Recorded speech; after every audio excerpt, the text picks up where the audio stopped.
27 janvier 2003. 19h12. Station Saint-Michel-Notre-Dame, ligne B. Il fait -3 degrés dehors. Dans le wagon de tête, un homme porte un sac à dos gris. Dedans, 7 kilos de césium, 137 volés dans un hôpital roumain. Une bombe radiologique artisanale.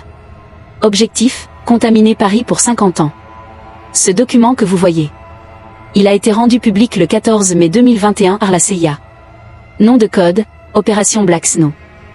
H3, ligne 17, Target, Paris Subway. Defect, masse tannique N long terme contamination. Traduction, objectif, métro parisien. Effet désiré, panique de masse et contamination longue durée. L'homme au sac à dos s'appelle Ahmed Ressam.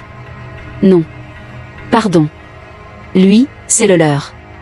Le vrai porteur n'a jamais été arrêté. On l'appelle seulement, Subject K. Nationalité inconnue.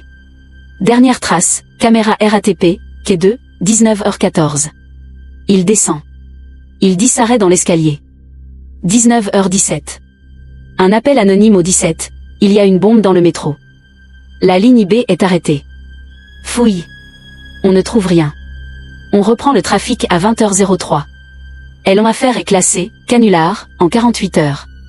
Sauf que, 3 mois plus tard, en avril 2003, les services français retrouvent 400 grammes de césium, 137 dans une poubelle à Clichy-sous-Bois. Même signature isotopique que le vol roumain. Et sur le sac plastique, une empreinte.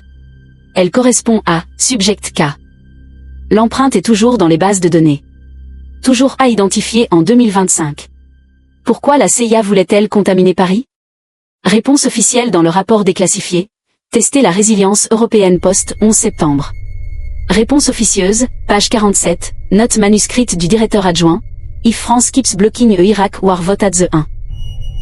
We need a Romain D. Si la France continue de bloquer le vote pour la guerre en Irak à l'ONU, il nous faut un rappel. Jacques Chirac a dit non à Bush le 10 mars 2003. La bombe n'a jamais explosé. Mais Subject K, lui, est toujours là dehors. Quelque part. Avec le reste du césium.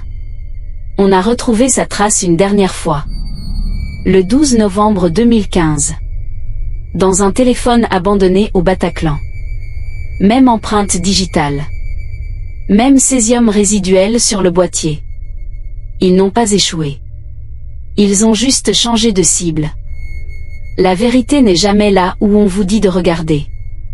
Épisode 2, Madrid, 14 mars 2004. Les 48 heures qui ont menti à l'Europe.